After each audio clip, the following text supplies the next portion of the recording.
Atos 17, versículos 1 a 15. Tendo passado por Anfípolis e Apolônia, chegaram a Tessalônica, onde havia uma sinagoga de judeus. Paulo, segundo o seu costume, foi procurá-los e por 3 sábados arrazoou com eles acerca das Escrituras, expondo e demonstrando ter sido necessário que o Cristo padecesse e ressurgisse dentre os mortos. E esse, dizia ele, é o Cristo, Jesus, que eu vos anuncio. Alguns deles foram persuadidos e unidos a Paulo e Silas, bem como numerosa multidão de gregos piedosos e muitas distintas mulheres. Os judeus, porém, movidos de inveja, trazendo consigo alguns homens maus, dentre a malandragem, ajuntando a turba, alvoroçaram a cidade e, assaltando a casa de Jason, procuravam trazê-los para o meio do povo. Porém, não os encontrando, arrastaram Jason e alguns irmãos perante as autoridades, clamando: estes que têm transtornado o mundo chegaram também aqui, os quais Jason hospedou. Todos estes procedem contra os decretos de César, afirmando ser Jesus outro rei. Tanto a multidão como as autoridades ficaram agitadas ao ouvirem estas palavras. Contudo, soltaram Jason e os mais, após terem recebido deles a fiança estipulada. E logo durante a noite os irmãos enviaram Paulo e Silas para Bereia. Ali chegados, dirigiram-se à sinagoga dos judeus. Ora, estes de Bereia eram mais nobres que os de Tessalônica, pois receberam a palavra com toda a avidez, examinando as Escrituras todos os dias, para ver se as coisas eram de fato assim. Com isso, muitos deles creram, mulheres gregas de alta posição e não poucos homens. Mas logo que os judeus de Tessalônica souberam que a palavra de Deus era anunciada por Paulo, também em Bereia, foram lá excitar e perturbar o povo. Então os irmãos promoveram sem detença a partida de Paulo para os lados do mar, porém Silas e Timóteo continuaram ali. Os responsáveis por Paulo levaram-no até Atenas e regressaram trazendo ordem de Silas e Timóteo para que o mais depressa fossem ter com ele. Amém. Meus irmãos, nós comemoraremos nesta semana o dia da Reforma Protestante, dia 31 de outubro. E os irmãos sabem que algo muito precioso para os protestantes de maneira geral é a evangelização. E é sobre isso que nós vamos falar nesta noite. Muitas têm sido as críticas levantadas para o trabalho da evangelização. Sobretudo 2 críticas que eu vou mencionar nesse instante. A primeira é que a evangelização destrói culturas. A evangelização destrói culturas. Essa é a primeira crítica que tem sido colocada à evangelização. E a crítica é a seguinte: quando entra, por exemplo, um evangélico missionário para falar com os indígenas de uma tribo qualquer, ele está destruindo a cultura daquele povo. E é possível dar uma resposta a esta fala? Eu penso que sim. Primeiro porque eu vejo que a cultura não é um valor absoluto, mas não é de forma alguma, sobretudo quando ela colide com outros valores que são ainda mais preciosos, por exemplo, com o valor da vida. Vejam bem, é corrente em alguns aspectos culturais de determinados povos, não sei se todos ainda, se existe algum povo que defende, chega a propalar isso, o assassinato de crianças gêmeas, o homicídio de crianças gêmeas, porque segundo a cultura deste povo, os gêmeos trariam um mal agouro. Aí eu te pergunto, convém ou não convém destruir este aspecto da cultura? Aí a pessoa fala, depende. Eu falei, claro que depende, você não é gêmeo, né? É fácil você relativizar alguma coisa que a gente não participa, né? Matar crianças gêmeas porque são gêmeas é um aspecto cultural que merece ser completamente erradicado. Outro aspecto cultural que tem trazido bastante alvoroço na mídia, nas redes sociais, que é com respeito à proibição que determinados países têm para mulheres dirigirem. Em determinados povos as mulheres não podem dirigir carro. Normalmente as mulheres que defendem a não destruição das culturas pela evangelização são contra esse aspecto cultural. Que é o que mostra isso? Exatamente a nossa seletividade. Nossa seletividade. Pessoas que não são contra que são contra a evangelização de determinados povos, para não destruir a cultura delas, não são contrárias à destruição desse aspecto cultural que proíbe as mulheres de mostrar o rosto, por exemplo, ou de dirigir um carro. Por quê? Porque nós somos seletivos. Nós somos seletivos. As pessoas que defendem a não evangelização para não destruir determinadas culturas são profundamente seletivas. Outras culturas que elas acham que recebem um valor menor, elas são favoráveis completamente a entrar lá e destruir aquele aspecto cultural. Por exemplo, a proibição de pessoas se casarem de castas diferentes na Índia. Nós achamos desumano certas pessoas serem mortas porque casaram com castas diferentes lá na Índia. E as pessoas se levantam e falam, olha os direitos humanos dessas pessoas. E eu concordo profundamente que os direitos humanos dessas pessoas devem ser considerados. E que casar com quem elas quisessem deveria ser um direito que elas poderiam ter, mas a cultura delas impede. Aí eu lhes pergunto, a evangelização iria destruir um aspecto ruim da cultura delas? Penso eu que sim. Que é exatamente essa cultura de castas, que diminui e despreza as pessoas simplesmente porque elas nasceram em determinadas famílias. Mas há uma outra crítica que também é levantada contra a evangelização, que é a seguinte: a evangelização é um desrespeito à escolha, à livre escolha. O que acontece? A primeira crítica normalmente é voltada para povos indígenas no Brasil. A segunda crítica é voltada normalmente para as culturas urbanas. Ao você evangelizar uma pessoa, você não está respeitando o direito de escolha dela. Aí eu te pergunto, quando você dá a ela uma outra escolha, você está desrespeitando o direito dela de escolher? Muito pelo contrário, você está respeitando o direito dela de escolher. Por quê? Porque você está dando mais opções. Ou seja, o direito de escolha dela não está sendo diminuído, está sendo ampliado. Portanto, dizer que a evangelização é um desrespeito à escolha e à personalidade das pessoas, de forma alguma. Muito pelo contrário, você está incrementando, dando a ela mais uma opção para ela escolher. Ou seja, está tornando a escolha dela ainda mais abrangente. Você está melhorando o direito dela de escolha quando você fala, você também pode conhecer este outro pensamento que você não conhecia e a partir de agora você conhece. Ou seja, a evangelização não é um desrespeito à livre escolha, muito pelo contrário, é uma homenagem à livre escolha. E a evangelização não destrói culturas, ela destrói aspectos desumanos das culturas. Aí ela destrói mesmo. Aí ela destrói. Segundo Warren Wiersbe, falecido neste ano, nós podemos encontrar neste texto de Atos 17 três respostas possíveis para a pregação da palavra. A primeira resposta à evangelização é a dos Tessalonicenses. Eles resistem, eles perseguem. A segunda resposta é a dos bereanos. Eles recebem a palavra. Quem que são esses bereanos? Meus irmãos, é o povo de Bereia. Acabamos de ler sobre eles. E os Tessalonicenses são os primeiros. E quem são os próximos? Os atenienses. Nós não lemos, mas eu vou dar um resumo. Os atenienses, a partir do versículo 16, eles não resistem como os Tessalonicenses. Eles não perseguem. Mas eles também não recebem como os bereanos. O que eles fazem? Eles ridicularizam. Eles ridicularizam os evangelistas.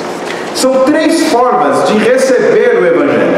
Mas eu não quero falar tanto sobre a forma de receber, mas eu quero falar sobre a forma de evangelizar. Quero pregar nesta noite sobre o tema 4 verdades sobre a evangelização. 4 verdades sobre a evangelização. Primeira verdade: a evangelização possui diversas estratégias. Existem 5 verbos diferentes utilizados por Lucas ao escrever Atos 17. Ele usa 5 verbos diferentes para descrever a evangelização. Por quê? Porque evangelização não é simplesmente distribuir uma literatura. Evangelização não é simplesmente você compartilhar um vídeo no WhatsApp. Até porque as pessoas não assistem. Pode acreditar, só assiste vídeos do WhatsApp quem tem muito tempo livre.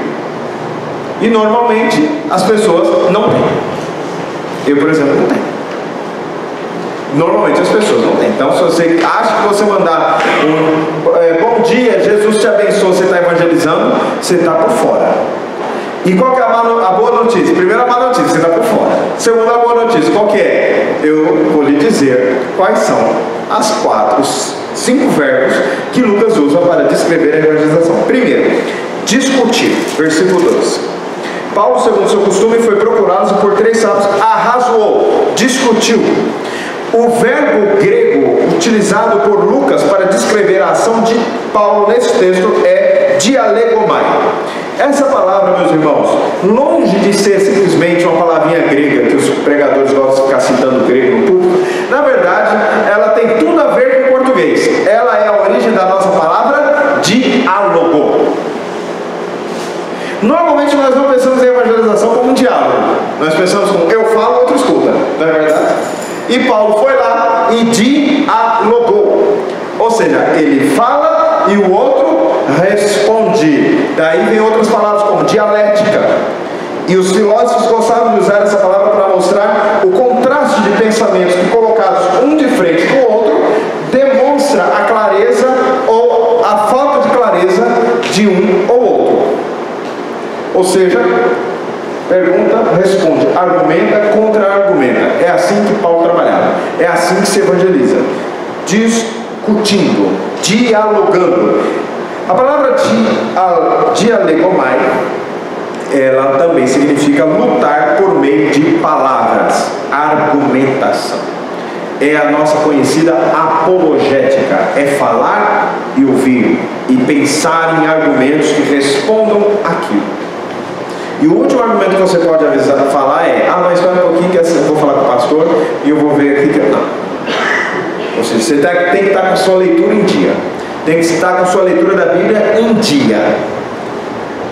Dá para uma pessoa que se converteu ontem, foi batizada ontem, trazer um diálogo mais ou menos assim: olha, eu venho falar de Jesus. Ah, mas o que você me diz sobre isso? Ah, não sei, eu vou falar com o pastor da igreja e ele vai me dar a resposta.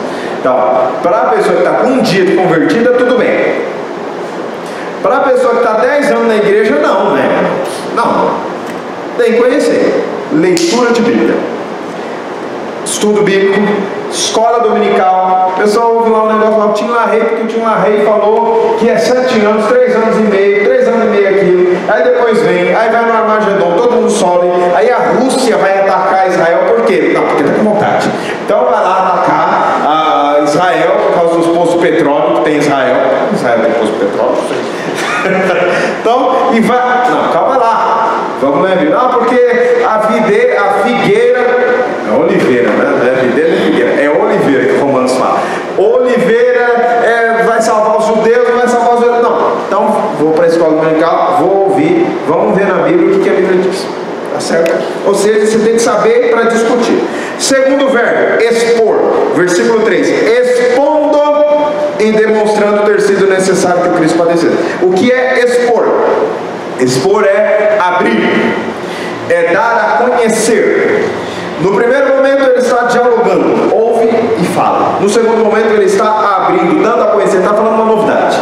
Esse verbo é utilizado por Lucas também, quando ele fala, narra a história dos discípulos de Emaús. E ele descreve que então abriu o nosso entendimento. É o mesmo verbo que ele, Lucas, está utilizando aqui.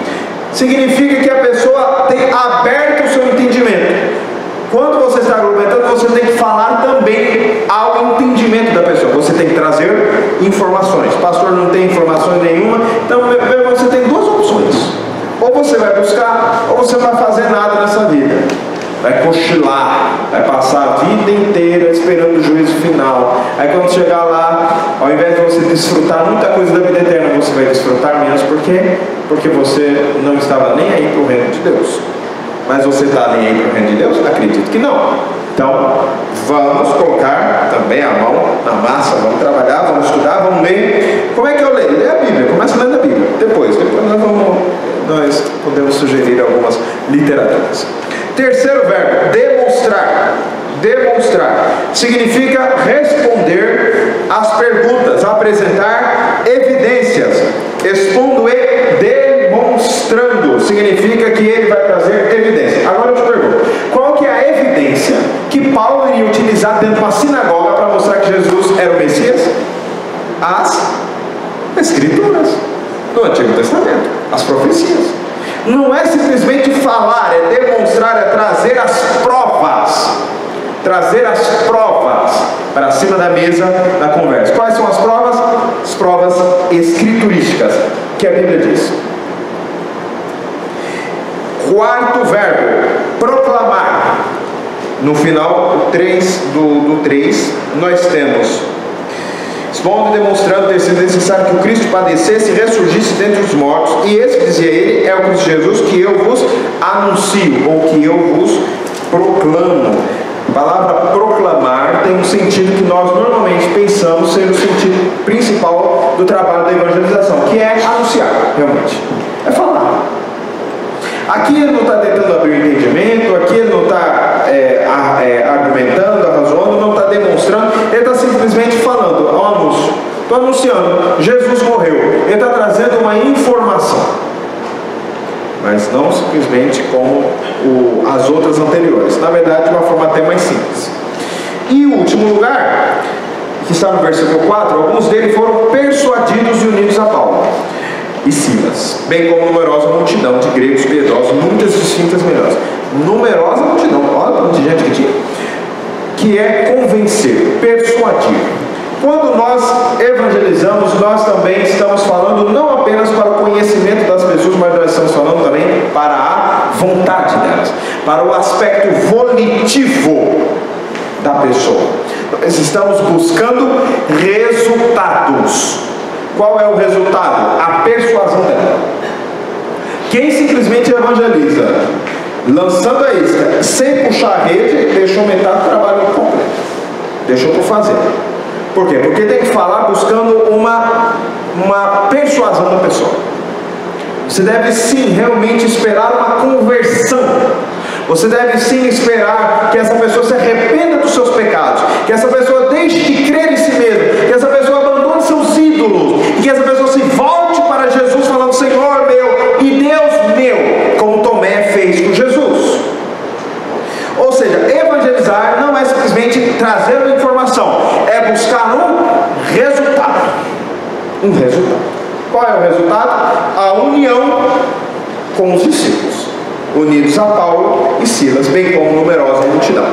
E aí nós entramos na segunda verdade, porque o que acontece depois é o seguinte: quem que se uniu a Paulo? Numerosa multidão. A sinagoga ficou vazia ou não ficou? E ficou vazia de quem? Quem tinha mais dinheiro. Os judeus ficaram tristes ou não? Nossa, ficaram muito tristes. A igreja deles esvaziou, perdeu para os discípulos de Jesus. Outro rabi, um rabi concorrente. O que eles fizeram? Não podemos perder esse povo não. Esse povo é muito precioso. Isso aqui é uma multidão grande, gregos piedosos e distintas, mulheres ricas. Não, esse povo aqui dá oferta boa, né? Não pode ficar de fora. Vão perseguir Paulo, vão perseguir Silas, vão perseguir quem nós pudermos. Provavelmente Timóteo não estava aqui. Timóteo estaria em Filipos, e ele se aproxima depois que ficou em Filipos. Então é Paulo e Silas. Depois o Silas também fica em Tessalônica, em Bereia, e Paulo vai sozinho para Atenas. Aí Paulo fala: não, você não vai trabalhar sozinho, não está com nada. Chama de volta Timóteo, chama de volta Silas, que eu trabalhar sozinho não vou não. O que acontece, meus irmãos? Segunda verdade. Primeira verdade: a evangelização possui diversas estratégias. Você leu o vídeo do YouTube aí? Você leu compartilhar um bom dia com uma mãozinha dizendo Jesus te ama? Você leu argumentar, conversar, ouvir, arrazoar, expor, debater. Você ouviu esses verbos, não é isso? São as estratégias da evangelização. Segunda verdade: a evangelização é resistida pelo inimigo. Quem está por trás da perseguição dos discípulos? O diabo. É ele que está por trás. O próprio Jesus já havia anunciado aos discípulos que, assim como ele, o bom semeador, semeava e havia um trigo, o inimigo também semearia, o inimigo também trabalharia. espalharia a semente pela terra, o inimigo também iria mandar seus corvos, os seus passarinhos, e iria tirar de lá as sementes da terra. Ou seja, o diabo também tem os seus missionários, e ele os usa. E ele estava usando aqui quem? A liderança religiosa da sinagoga de Tessalônica. Os religiosos travam uma batalha para desevangelizar, e eles usam uma estratégia inteligente e interessante, porque o diabo não é burro, seus seguidores também não são, com perdão da expressão. Que é o seguinte: a cidade de Tessalônica era uma cidade livre da Macedônia. O que significa isso? Ela tinha governo próprio, não tinha um governador romano mandando na cidade de Tessalônica, e eles tinham uma democracia. Eles eram um país autônomo dentro de Roma. Quem decidiu as coisas? O povo reunido em assembleia. Por isso eles levaram Jason para o povo de Tessalônica. E o povo de Tessalônica, reunido em assembleia, ouviu aquele povo dizer, os judeus dizendo: eles estão tentando fazer um motim para subverter a cidade contra o Império Romano. O que as autoridades pensaram? Calma lá, isso aqui é o pecado capital. Essa conversa vai destruir a cidade, essa conversa vai destruir a nossa liberdade. Mesma coisa que aconteceu em Jerusalém. Virão os romanos e vão acabar com a nossa liberdade. Por quê? Porque vão ficar com medo da gente fazer um motim. O que eles fizeram? Nós vamos prender, e agora estão expulsos da cidade. Jason vai pagar a multa, e os discípulos estão proibidos de pregar aqui. Esses judeus aqui não pregam mais. E expulsaram os discípulos, os pregadores. Vejam os senhores, o diabo usa o Estado, nesse caso.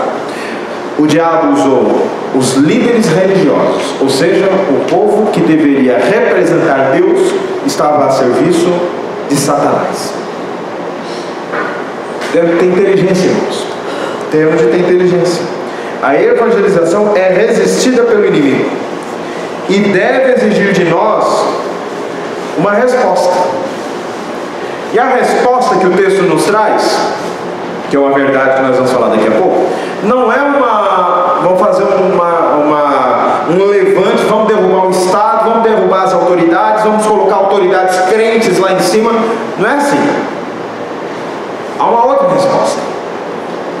Uma resposta muito mais ligada à sabedoria que Deus nos dá para lidar com os diversos momentos da nossa vida, que podem ser favoráveis ou desfavoráveis para a pregação do Evangelho. E nós temos que ter inteligência suficiente para decidir e para ter discernimento necessário para lutar com as armas certas.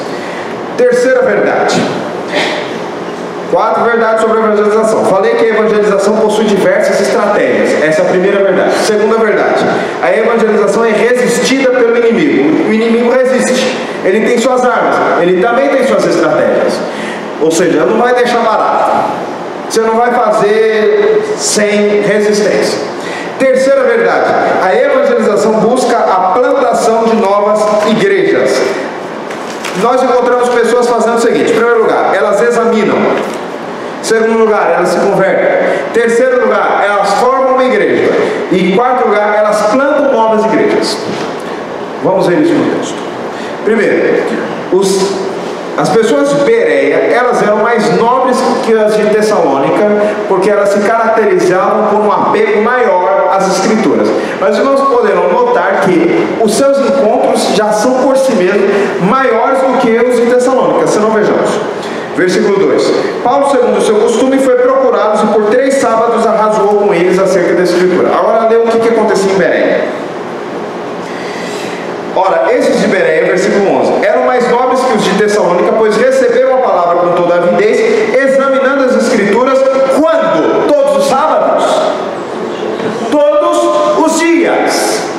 Já começa por aí, a grande diferença. O espaçamento de tempo com que eles buscavam saber das coisas de Deus. Não é, portanto, sem razão que havia uma maior fertilidade daquele solo para o recebimento do Evangelho. Porque aqueles estavam deixando a religiosidade no plano da formalidade. Estes estavam realmente preocupados com a sua vida espiritual. Então você começa por aí. Segundo, o que nós temos? Aqueles ouviram o arrazoado respeito da palavra de Deus. Não importa, não vou nem ver. Vai tirar os ricos da igreja. Estes não, calma lá. Parece que nós temos que ler mesmo as escrituras. Será que não é de fato o Cristo, esse Jesus é quem Paulo está pregando? Sobre quem Paulo está pregando? E eles vão examinar onde? Na Bíblia. Que Bíblia que eles tinham para examinar? O Antigo Testamento. Para ver se de fato aquilo que Paulo estava falando referia-se às profecias do Antigo Testamento. Vejam, portanto, a importância do Antigo Testamento na pregação do Novo Testamento e na nossa própria. Primeiro, elas se examinam. Segundo, elas se convertem. Se converteram, saíram do caminho que estavam, voltaram-se para o Senhor. A conversão normalmente tem sido interpretada como uma mudança de religião. Mas os textos bíblicos não falam sobre mudanças de religião. Até porque seria até possível que um convertido como Paulo frequentasse uma sinagoga. A questão dos judeus, a questão é o seguinte: é uma mudança de paradigma. Antes eu adorava a mim mesmo, adorava o dinheiro, agora eu adoro o Senhor. Antes eu me alegrava com os meus pecados, agora eu tenho ojeriza, eu tenho nojo dos meus pecados. Por quê? Porque eles são ruins, porque é ruim você puxar o tapete de alguém para ascender uma posição de destaque no trabalho? Não, porque é errado. E por que é errado? Porque ofende a Deus. E isso me entristece, porque isso ofende a Deus. Nós temos também que pessoas convertidas, elas formam igrejas. Nós encontramos em todas as cartas de Paulo as pessoas reunidas. Não tem esse negócio de ser crente no WhatsApp. Não tem esse negócio de ser crente no Facebook. Às vezes a pessoa está tão ligada nesse negócio que ele acha que se ele sair do grupo do WhatsApp, ele sai da igreja. Por quê? Porque na cabeça dele o WhatsApp é a igreja. Está por fora, não está por fora uma pessoa que pensa assim? E tem muita gente que está pensando. Por quê? Porque está sendo influenciado por essa contemporaneidade, substituindo relações humanas verdadeiras por relações humanas virtuais. E às vezes nós achamos que a espiritualidade passa a ser vivida lá na nossa casa assistindo Faustão no WhatsApp. Não, eu estou na igreja, olha eu aqui dando bom dia. Não, eu estou na igreja, olha aqui mandando vídeo. Eu estou na igreja, olha aqui eu dando os parabéns para o aniversariante. Tem gente que vem para o culto uma vez por ano e está na igreja, porque está no WhatsApp. Né? Já pensou? Tem que formar o povo. A palavra igreja, nós estudamos isso na quarta-feira, também significa, segundo o apóstolo Paulo, inspirado pelo Espírito Santo, o grupo de pessoas que se reúnem para adorar. Aqui está a igreja. Toda ela? Não. Mas no sentido de que é um grupo de pessoas que se reúnem para adorar em determinada localidade, está toda ela. Está toda ela reunida. E quem está em casa? Está fora. Pastor, mas eu estou dentro do conceito de igreja universal. Ou seja, eu faço parte dos eleitos. Você faz parte dos eleitos, mas você está fora da igreja enquanto conceito de grupo local de adoradores. E a Bíblia ensina os dois. Na verdade, a Bíblia ensina até mais. Tem outros conceitos de igreja possível. Da Bíblia só. Não fui para a sociologia, não estou em teoria da política, estou pensando em Bíblia. E a Bíblia ensina isso. Então, as pessoas formam as igrejas. E as igrejas plantam novas igrejas. Paulo plantava igrejas apenas em centros urbanos. Por quê? Porque Paulo só achava que a alma das pessoas nos centros urbanos é que mereciam ou que precisavam ouvir o Evangelho, e que as pessoas nas vilas, nas regiões rurais, ou não precisavam, ou então Paulo não queria, não se importava com elas. Nada disso, ele se importava. Só que como ele organizava as igrejas? Eu organizo igrejas aqui nos centros urbanos, que por sua vez irão organizar igrejas nas pequenas cidades ao redor.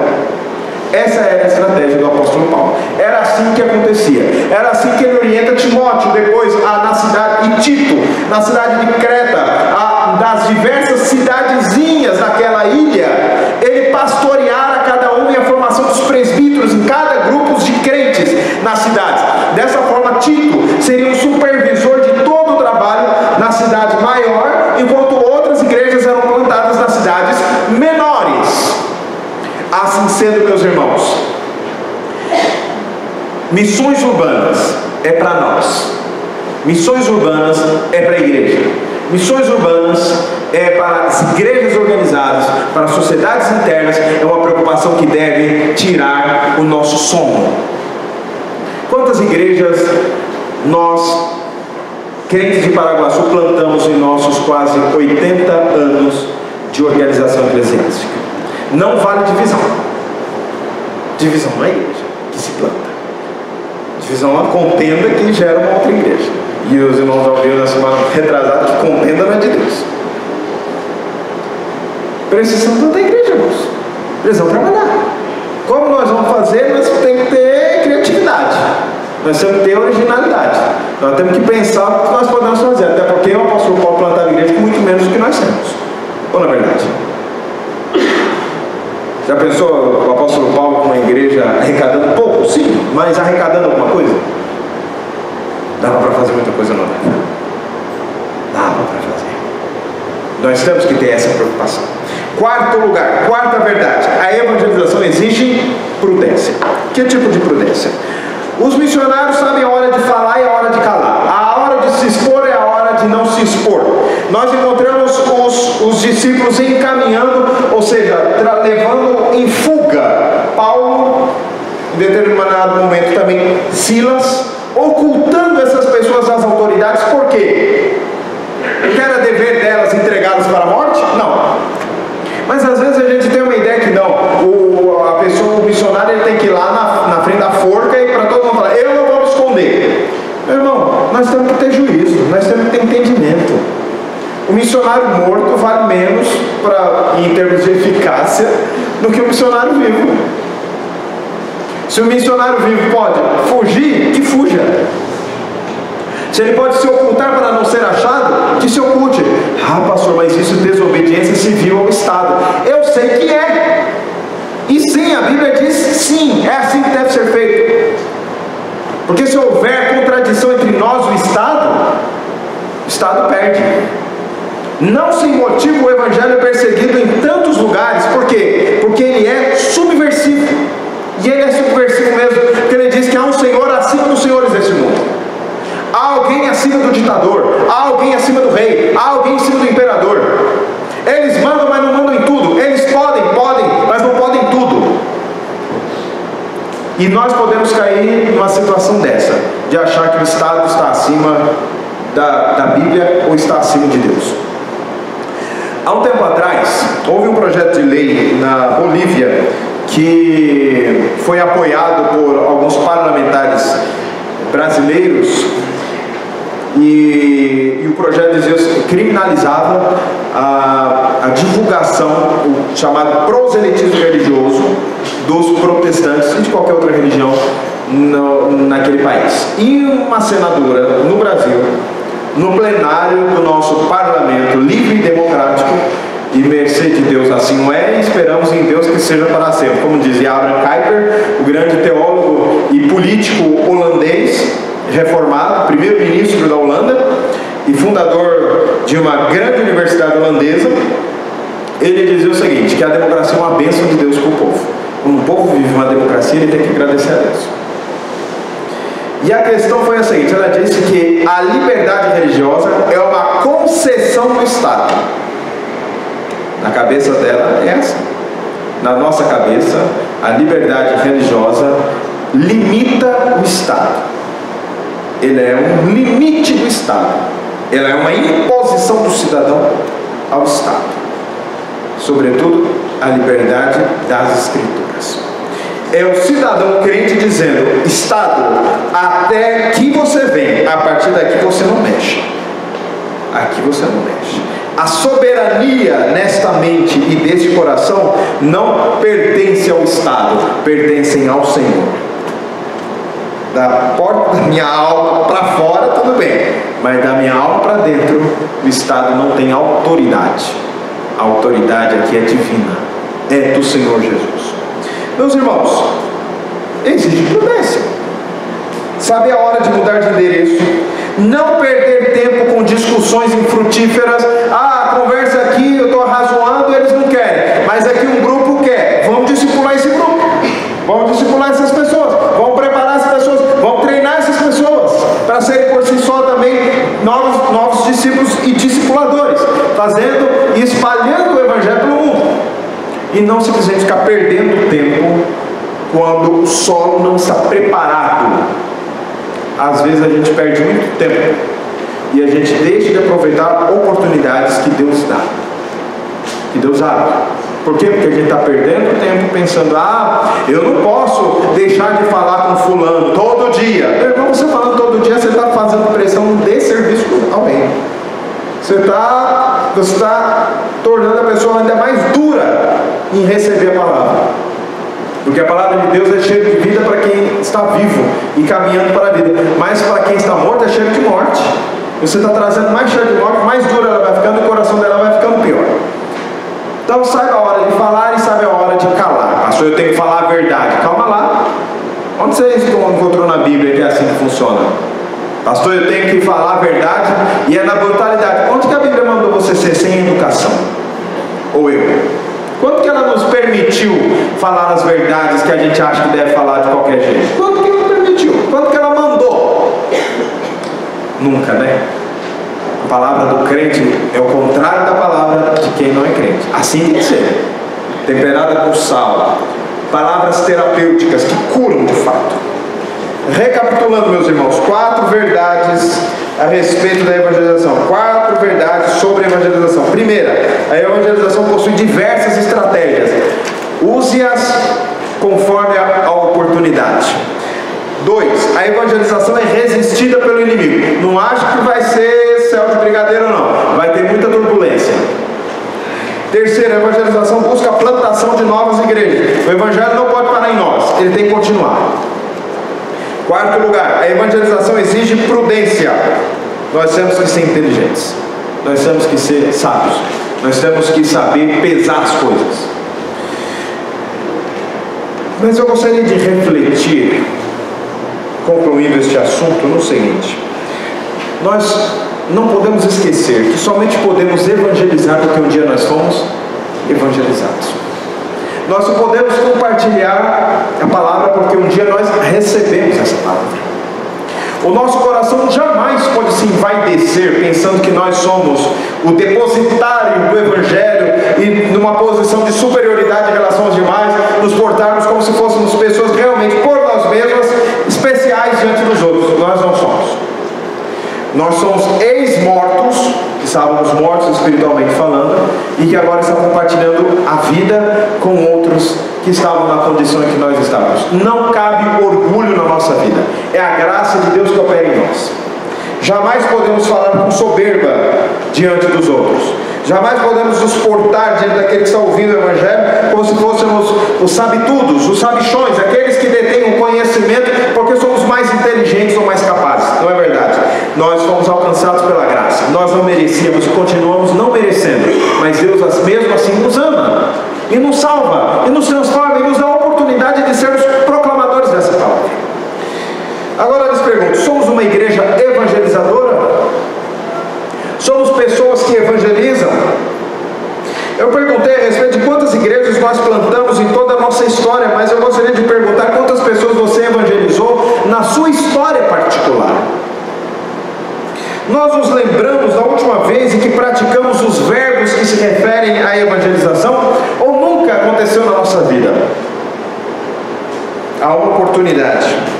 Na verdade há várias, mas eu quero propor aqui uma, a título de desafio, que é a oportunidade dos grupos de discipulado. Lá é uma ocasião para você levar alguém para você conversar. É um lugar neutro, que as pessoas às vezes têm medo de entrar numa igreja evangélica. Por quê? Porque elas não sabem o que vão acontecer. Eu mesmo, irmãos, quando visito uma outra igreja, se não for uma igreja reformada, eu já procuro assim um banco mais ou menos perto da porta, porque se acontecer alguma coisa, eu me mando, porque eu não sei o que vai acontecer. Tem igreja que sai aí e dá um microfone para o visitante. Já pensou a pessoa jogar o microfone na minha mão? Apesar que se jogar o microfone na minha mão, eu vou lá e prego. Mas se fosse outro, né? Já aconteceu. Fui numa igreja, e olha que a igreja era presbiteriana, hein? Lá em Bauru. A igreja, uma das igrejas de lá, e aí o presbítero que dirigiu o culto me perguntou quem que eu era, e aí eu disse que na ocasião eu era seminarista, né? Estudava no Seminário Presbiteriano de Brasília, E aí eu acabei pregando. Mas enfim, e isso não é normal, né? Mas às vezes assim, as pessoas têm medo de entrar numa igreja evangélica, né? Às vezes vai achar que vão vir um monte de gente em cima, vai todo mundo virar para ele e vai perguntar qual que é o seu nome, de onde você veio, o que você pretende no nosso meio, né? A pessoa fala, eu quero vender uns produtos aí que eu tenho, né? Acontece ou não acontece? Uma igreja que faz isso não é uma igreja acolhedora, não é. A igreja acolhedora é aquela igreja que deixa o visitante à vontade. Mas, meus irmãos, a pessoa não sabe que nós somos assim, que nós pensamos assim, não é? Então, aí ela fica com vergonha. Então é melhor ir num grupo de discipulado primeiro, aí ela começa a conhecer as pessoas, e aí ela vem vindo. Esse é um caminho também possível, e é um caminho que eu quero estimular a fazer. Você está ouvindo hoje uma pregação sobre plantar igreja, sobre missões, sobre evangelização, e vocês perguntam, bom, eu não posso ser um plantador de igreja, e eu também não posso ser um missionário, mas eu posso evangelizar alguém. Então o que você vai fazer? Evangelizar alguém. É o que você pode? Então o que você vai fazer? Você não precisa esperar uma coisa mirabolante. Faz aquilo que está ao seu alcance. Faça aquilo que está à sua mão. Ah, eu não sei falar. Então leva para o grupo de discipulado.